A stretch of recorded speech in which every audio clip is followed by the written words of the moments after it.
Here, you're ready for your dose of reality.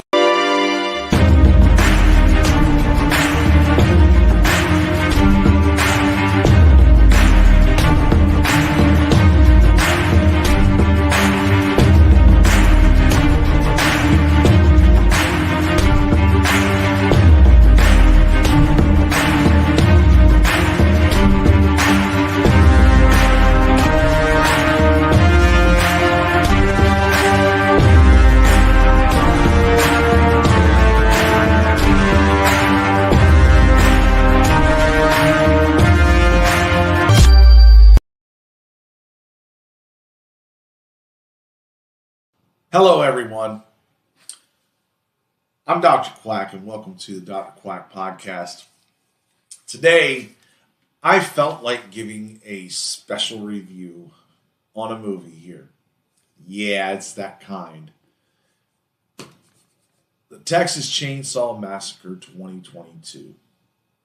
Before I get into it, though, I want to talk about the series as a whole. Because the series, to me, was up and down. Like the original 1974 Texas Chainsaw Massacre for its time was really good for its time. And it still holds up to this day. I mean, people talk about, when they talk about Texas, they talk about Leatherface. They talk about the Texas Chainsaw Massacre. Is it a real story? No, it's not a real story. It's based on a real story. But the actual events in the movie do not reflect the real story. Like I said, the first one was really good. The second one with Dennis Hopper, I loved that one. That one there, I mean, I thought that was probably the best one of the entire bunch. You know, when it came to all of the Texas Chainsaw Massacre movies. I mean, it could have been better. It could have been worse. The second was good. Next Generation. The one with Matthew McConaughey. That one was not really good. It had some cool moments in it. I loved some of the movie, for what it was. Of course, Leatherface dressing up in drag. That was kind of weird, but it was, the whole movie was weird. This movie, trying to be a sequel. And don't let me forget 2003. The Golden Chainsaw. That, all their sequels in there, both of them, they were good. They were passable. This is not passable. This is straight trash. This is something that if you only had one movie to watch, I'd rather sit in silence. This puts like some of the worst movies I've ever seen, just makes them so much better by watching this. This is the lowest of the heat that I ever have seen. This makes My Name is Bruce very passable. And My Name is Bruce, if you have not seen that movie, God help you. Don't watch it. I'm telling you, just don't look for it. You're not going to be happy. I'm warning you now. But let's go into this review here. So, Mark Burnham, he played Leatherface. And, for what the story was, it was based in a town, small town, and, they tried to say that Leatherface was just different. Bubba, he was just different. And his mom, of course, 80 years old, looked like she's getting ready to die throughout the whole movie until she does. She's had the oxygen mask on her face, and, yeah, she looks terrible, and they're trying to say that without her, that Leatherface couldn't act like a normal human being. So, of course, she gets sick, she gets ill. They're carrying her to the county van over there. And, of course, within 20 minutes, it took 20 minutes so to get the first 3 kills. She passes away, she dies. The security guy stops him from shaking the oxygen, and he breaks his hand and then stabs him in the throat with it.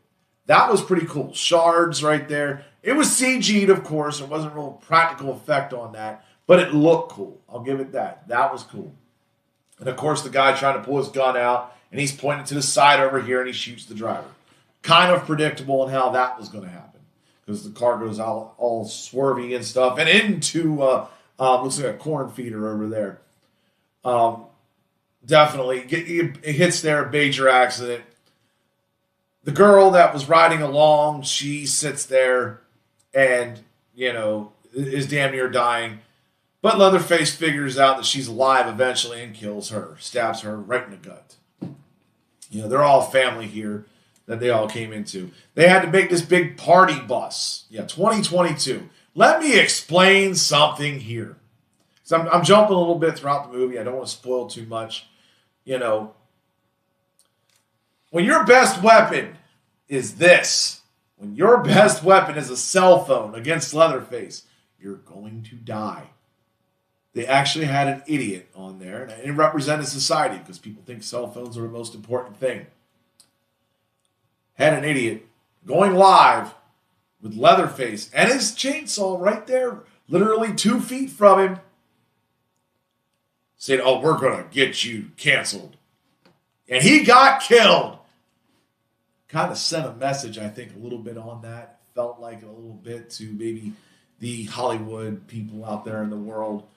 But overall, this movie was pretty trash. It was.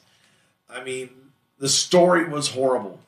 Oh, yeah, don't let me forget the old woman in the cowgirl hat. This is how they try to tie in from that, the original. Because that's the new thing now. That is the new thing. Between, let's see, Halloween Kills, Candyman, Chucky. We got to tie in the past to make it here so everybody feels the nostalgia. And they have their member berries. I remember. You remember that? Yeah. It's definitely something I do not recommend watching. The old woman there, she was from the past, trying to avenge her daughter's death. And, of course, she dies. Gee, what a shocker. Just pure, unadulterated shit.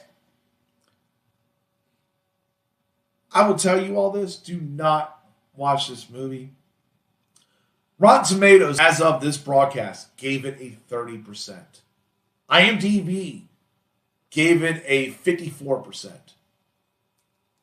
3 out of every 10 Google users liked this movie. 3.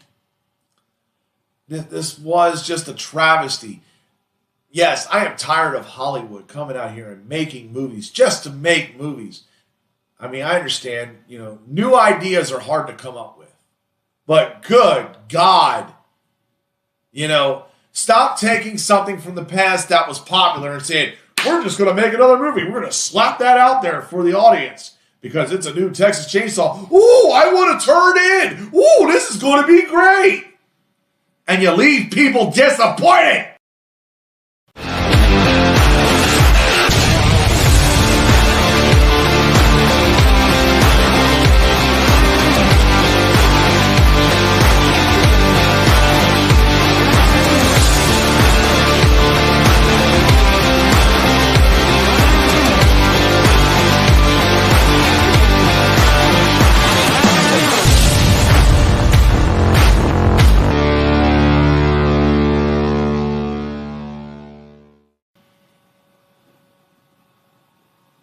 I give this on a 5-star scale.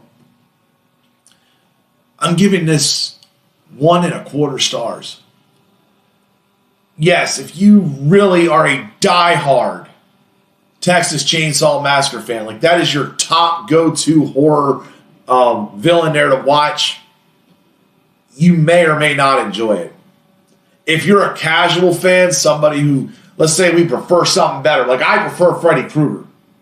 Okay, if you prefer a different horror villain versus Leatherface, you're probably going to look at this like it's trash, like it's pure shit.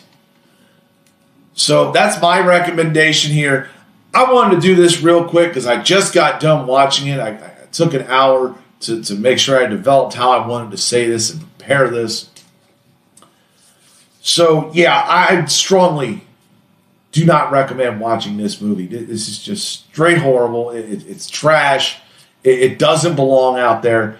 Even today's generation, I'm sure, will watch this and go, this is very boring. This is very predictable. You know, the ending. Let's talk about the ending before I stop this. The ending, of course, is two females. You know, one of them, they got into a car crash. They had, I think, the stick shift, it looked like, shoved through her leg, so she couldn't move. And Leatherface almost killed her. And, of course, the other girl who is free is talking shit and making Leatherface chase her. They get to the final area. And Leatherface has thrown his chainsaw and chopped her foot. You know, has cut the Achilles heel, not chopped it off completely, but enough to where she couldn't stand. And then she's inches away from the shotgun. Of course, he kicks the shotgun. He's standing right there. Big foot right in front of her. And the other girl comes from out of the blue, the one with the stick shift in her leg, I'm guessing, and puts a sleeper hold on him, and of course gets thrown off. And she gets enough time to get the shotgun. So she goes, 1, bam, 2, bam. And of course, third time, oh no, we're out of bullets. Jeez, so cliche in these horror movies. We had the other lady with the stick shift in her leg. I'm not even going through characters. That's how much I cared about this movie. She decides to take Leatherface's chainsaw and do an uppercut and cut him here, and he falls into the water. And there's still 10 minutes left in this movie. 10 minutes in this movie. That right there should tell you that there's going to be another pop-up from Leatherface. And lo and behold, there was. There was such a big difference between the older movies and this one. This was so bad. And of course, he killed the girl with the stick shift. That's what I'm telling you. When I don't care about the characters, that should tell you something. And that's what I hate about horror movies today. I don't care about the characters. I only care about the villain.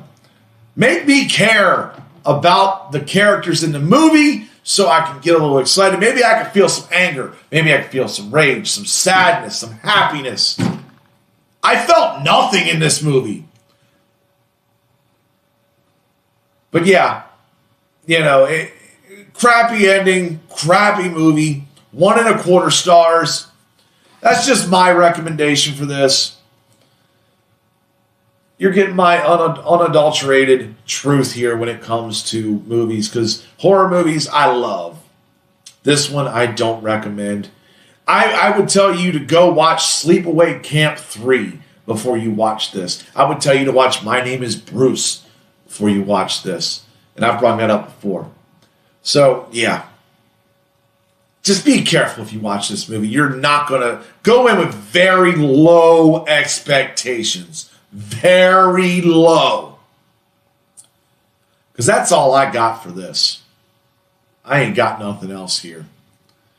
I might do another movie review here. I'm not sure what. It'll be time to time. If I find something worth reviewing or something that's truly horrible, it may make this list. So thank you guys for tuning in. I hope you enjoyed this. Give me your thoughts, please. Did you like it? Did you hate it? Am I completely wrong or am I completely right? Please tell me.